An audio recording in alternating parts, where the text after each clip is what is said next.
November 24th, 2014, 7:42 a.m., Los Angeles. A quiet morning at a major entertainment studio headquarters. Employees shuffle in with coffee cups, ready for another routine workday. No one suspects what's about to happen. Then it begins.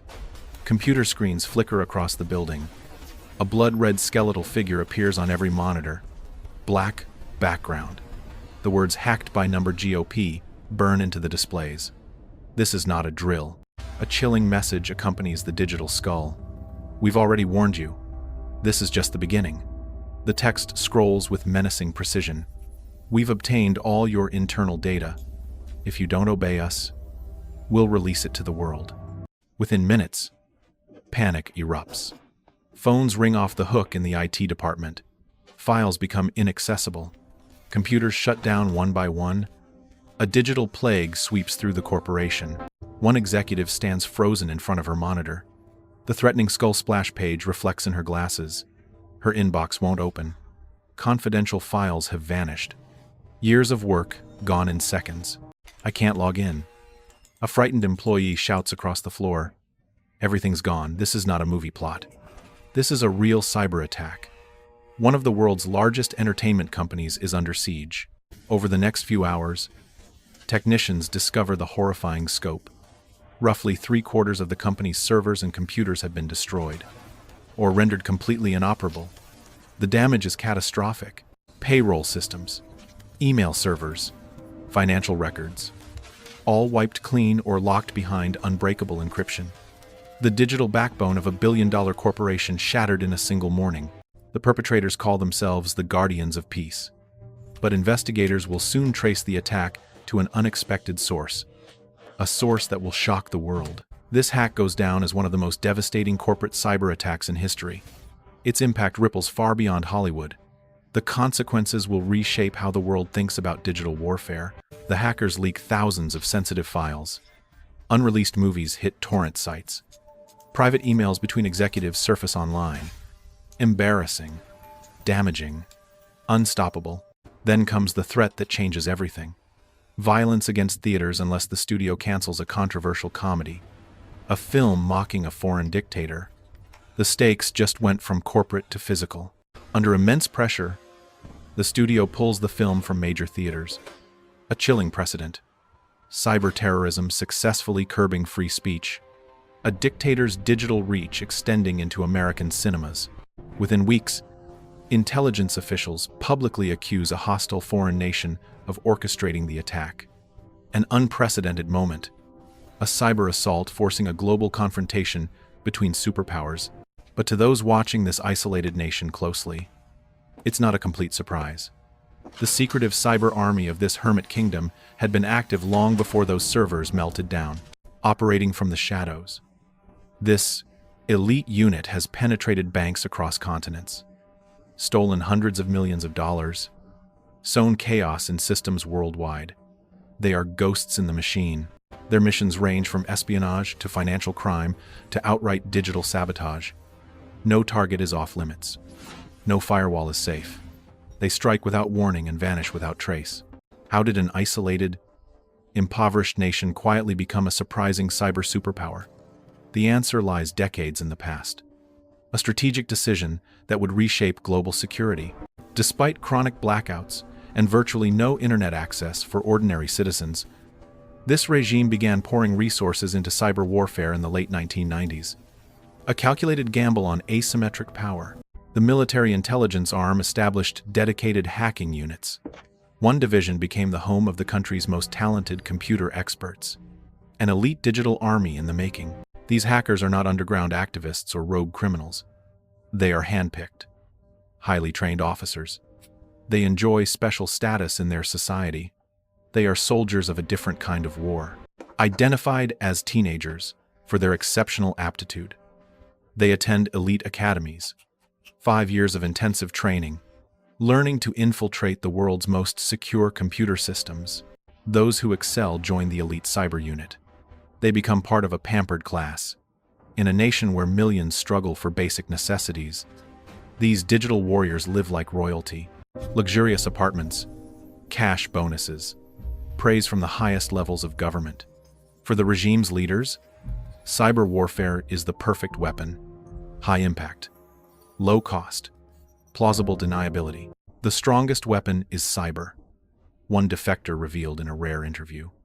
In my former country, it's called the secret war. A war fought in darkness. A war most people never see. With a small team of genius-level hackers, this government can strike the richest nations on Earth. No missiles required. No troops deployed. No shots fired. Just keystrokes. By the mid-2000s, the regime was dispatching operatives overseas, expanding their reach, building a global network of cyber soldiers hiding in plain sight. Intelligence reports indicate hacker teams quietly moved into neighboring countries, operating from major cities under innocuous covers. Software companies, trading firms, ordinary facades for extraordinary operations. Working abroad gave them better internet access, faster connections, more bandwidth, and a crucial layer of deniability. The attacks could come from anywhere. The trail would lead nowhere. By 2009, this cyber army began making its presence felt on the world stage. Their neighbor to the south became the first major target. A test run for bigger things to come. Government networks were hit by waves of coordinated attacks. Media websites defaced. Data wiped. Citywide outages crippled infrastructure. The digital assault was relentless. One early operation deployed sophisticated malware to spy on military networks. Security researchers started noticing patterns. A single actor behind seemingly unrelated attacks, a phantom with many faces. They gave it a name. This outfit, now believed to be an umbrella for the nation's hacking operations, became notorious. A brand of digital terror that would echo across the globe. The group became infamous after a bold escalation in 2013. That year, on one dark day in March, networks across a prosperous Asian nation suddenly crashed. No warning. No mercy. Banks froze. ATMs went dark. News broadcasts cut to static. Tens of thousands of computers destroyed in hours. A modern economy brought to its knees by invisible attackers. Officials traced the breach back to hostile cyber units. A clear signal. This regime could disrupt a modern economy at will. The world was watching. The world should be afraid. Then came November 2014. The entertainment studio hack propelled the threat actor group onto the world stage. Hollywood became ground zero for a new kind of warfare. This operation was a crossover of espionage and intimidation. The hackers didn't just steal data. They tried to blackmail a major studio, halt a film release, dictate what Americans could watch. A jaw-dropping demonstration of cyber power used for political ends. Hacking as state-sponsored extortion. The rules of engagement had fundamentally changed. The boldness startled governments and security experts around the globe. These hackers were not just thieves or spies. They were willing to inflict massive damage to further their regime's agenda. In the aftermath, Western agencies scrambled to respond. New sanctions slapped on hostile entities. Federal investigators launched exhaustive investigations. The hunt was on. Analysts pored over lines of malicious code and server logs. They noted that the malware had similarities to earlier attacks. Digital fingerprints pointing to a familiar adversary. Within weeks, officials publicly pinned the blame on the hostile nation. Evidence included hacker tools and IP addresses linked directly to government operations. The case was building. But even as investigators were connecting dots, the hackers were already moving on. Their next ambition was driven not by political revenge, it was driven by cold, hard cash. February 2016. A South Asian capital. The headquarters of the nation's central bank sits quiet on a Friday night. Most staff have gone home for the weekend. The building is vulnerable. But deep inside the bank's network, unseen and unfelt, intruders are at work. For weeks, hackers have been lurking in the computer systems, spying, preparing, waiting for this moment. Now they initiate their endgame. At a major reserve bank where the target nation holds an account, a series of urgent payment requests arrives via the secure SWIFT network. These messages bear valid bank codes. They instruct the reserve to send nearly $1 billion from the nation's reserves. Destinations accounts in Southeast Asia and beyond. If executed completely, It will be one of the largest bank thefts in human history. And it's all happening through digital trickery. No guns, no masks, just code. Back at the target bank, a lone printer used to automatically record SWIFT transactions suddenly stops working. Staff won't discover until Monday that this failure was no accident. The printer's malfunction was a hacker ploy, designed to delay the alarm, buy precious time. By the time anyone notices, millions will have vanished into the digital ether. Over the weekend, the hacker plan unfolds with terrifying precision. Dozens of fraudulent transfers slip through international banking systems. Money moves at the speed of light. Only a bit of luck and last-minute scrutiny prevent total disaster. One transfer request raises suspicion. A simple typo, one misspelled word stops a $20 million transaction. A few other fraudulent transactions are blocked by alert analysts. But by the time the scheme is fully uncovered, $81 million has vanished. Successfully stolen, gone. The money trails into casinos and shadow accounts, then goes cold. A huge sum from one of the world's poorest countries evaporated. The human cost is incalculable. The investigation that follows reads like a global thriller. International officials work together and soon find familiar fingerprints. The same techniques, the same code signatures, the same enemy. The audacity and scale point to a state-sponsored operation, a bank robbery perpetrated by a government. The concept itself seems absurd, but the evidence is undeniable. Forensic analysts tie the crime back to the hostile nation's hackers. This becomes one of the most brazen cyber heists ever attributed to a nation-state. A government-turned-bank robber. This heist signals a strategic shift. The regime discovered that hacking could directly fund its operations. After all, stealing 81 million beats, counterfeiting, or arms dealing. The success emboldened the hackers. Over the next few years, cyber units went after financial institutions across Asia, Latin America, and beyond. A global crime spree backed by state power, they exploited the global banking system's connectivity, stealing tens of millions at a time. Each attempt showed growing sophistication, learning, adapting, improving. How do these hackers manage such feats? Their operations follow a certain playbook, a blend of clever social engineering and sophisticated coding. Simple tricks enabling complex heists. It often begins with a deceptive email. A banker or employee receives what looks like a routine message, a job application, an invoice, an urgent security update. Nothing suspicious. Hidden inside is a malicious link or attachment. One careless click, and the hackers quietly gain a foothold. The door is open. The invasion has begun. This tactic, known as spear phishing, is their favored method of entry. Targeted, personal, effective. Human error as the weakest link in any security chain. Once inside a network, the intruders move with surgical precision. They might spend days or weeks mapping out the system. Patient, methodical, invisible, escalating privileges, finding sensitive access points. In a bank, that means servers managing money transfers. In a studio, it's file servers with emails and unreleased content. The hackers install custom malware, spy programs that communicate back to controllers, tools that can destroy data if needed, digital weapons tailored for each target. They use hidden backdoors to ensure persistent access. Even if part of their malware is discovered and removed, they can slip back in. Cockroaches in the machine. When it comes to stealing data or money, they cover their tracks meticulously. Stolen files encrypted and sent in small chunks. Slow, steady, undetectable. Stolen money, especially cryptocurrency, is laundered through a maze of accounts. Mixers, tumblers, shell wallets. The trail becomes impossibly complex. After hacking a cryptocurrency exchange, the hackers might split the loot into thousands of smaller transactions, bouncing them through different digital wallets and mixing services. By the end, it becomes extremely difficult for investigators to trace the funds.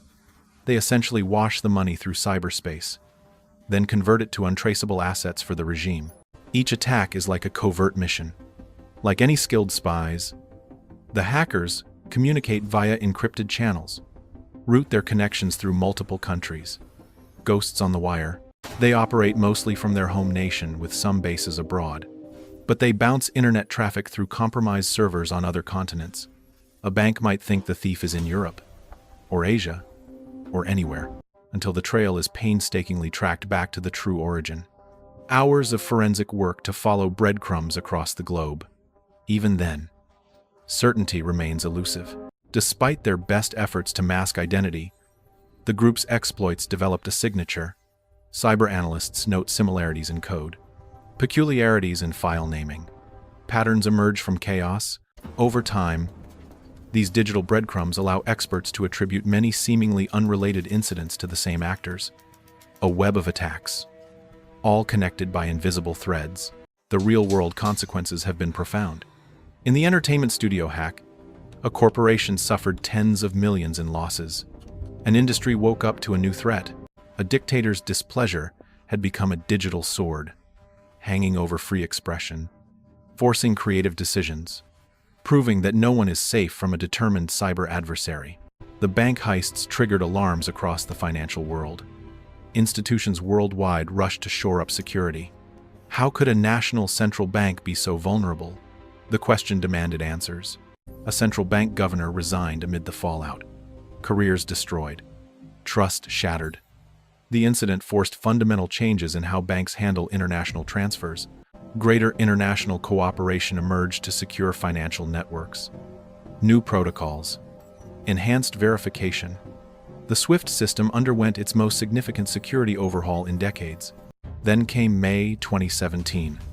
The ransomware attack that took everything to another level. A digital pandemic that would infect the world in hours. Computers in over 150 countries suddenly locked. A message appeared on screens worldwide. Oops. Your files have been encrypted. Pay up or lose everything. Hospitals, shipping companies, railway systems, universities. The malware spread indiscriminately. Over 300,000 machines infected in days. No sector was spared. It was eventually linked to the hostile nation, making it effectively a reckless cyber weapon that crippled hospitals and businesses globally. State-sponsored chaos at unprecedented scale. The ransomware caused massive financial damage, billions in losses. But worse, it exposed how vulnerable critical infrastructure truly was. The digital foundation of modern life was crumbling. Lives were put at risk. Surgeries canceled because hospital computers went dark. Patient records inaccessible. Medical equipment offline. The human cost was devastating and real. Then there are the cryptocurrency thefts, quietly funneling staggering amounts of money to the hostile regime, overshadowed by bigger news. But the numbers tell a different story. In one case, more than $500 million vanished from an Asian cryptocurrency exchange. Overnight, gone. The largest crypto heist in history at the time. In another attack, approximately $600 million stolen from an online gaming crypto network. A new record, a new low. The pattern continues relentlessly. These heists, often overshadowed by geopolitical headlines, have real impact. Experts believe a significant portion of the regime's weapons program funding now comes from stolen cryptocurrency. When these hackers steal digital coins, they might be paying for the next ballistic missile. Every Bitcoin becomes a potential warhead. The connection is chilling. All these actions have prompted a worldwide manhunt. Cybersecurity agencies, law enforcement, and private companies collaborating as never before. A global alliance against digital terror. The Justice Department has indicted hackers by name, publicly identifying members of the threat actor group, putting faces to the phantom. An attempt at accountability across borders. Governments have issued sanctions against entities and individuals, trying to freeze assets, restrict travel, cut off the financial oxygen. Every lever of international pressure pulled. Cryptocurrency exchanges and banks have been urged to tighten monitoring, flag suspicious transactions, seize stolen funds before they disappear. A cat-and-mouse game across the blockchain. Still, the core members remain safely out of reach, protected behind their nation's borders. Indictments and sanctions send a message. But they haven't stopped the attacks. If anything, The hackers have grown bolder. Cyber operations have become a lifeline for the regime's finances, a key tool of statecraft, too valuable to abandon. As we look to the future, this hacker army forces us to reckon with an unsettling truth. The nature of warfare and crime has fundamentally changed. A country that struggles to keep its own lights on can black out someone else's. An impoverished nation can steal millions from the world's biggest banks. Poverty is no longer a limitation. A regime that might not win a conventional battle can still wreak havoc across the globe, all through the internet, all from a windowless room. The battlefield has no borders. This reality has not gone unnoticed. Today, dozens of countries have active cyber units. Global rivalries are extending into the digital domain. A new arms race has begun. What this nation has done is a dramatic example of a broader trend. Cyber warfare is the great equalizer, allowing small players to hit far above their weight class. The prospect of a cyber arms race raises tough questions.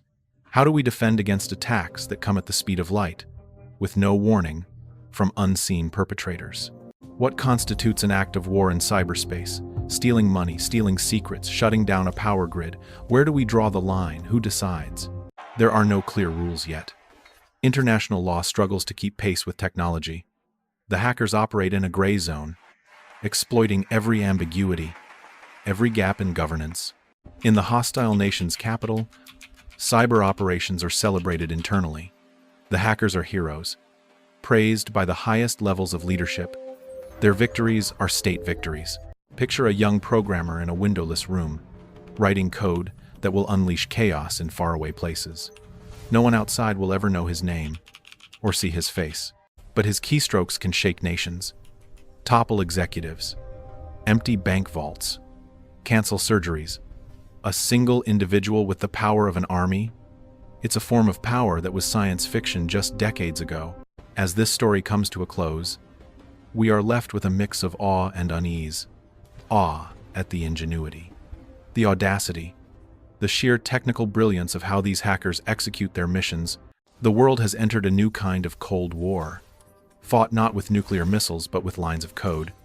The weapons are invisible. The casualties are often unseen, but the stakes are just as high. As these hackers have proven, you don't need to be a superpower to be a super threat. You don't need aircraft carriers or standing armies.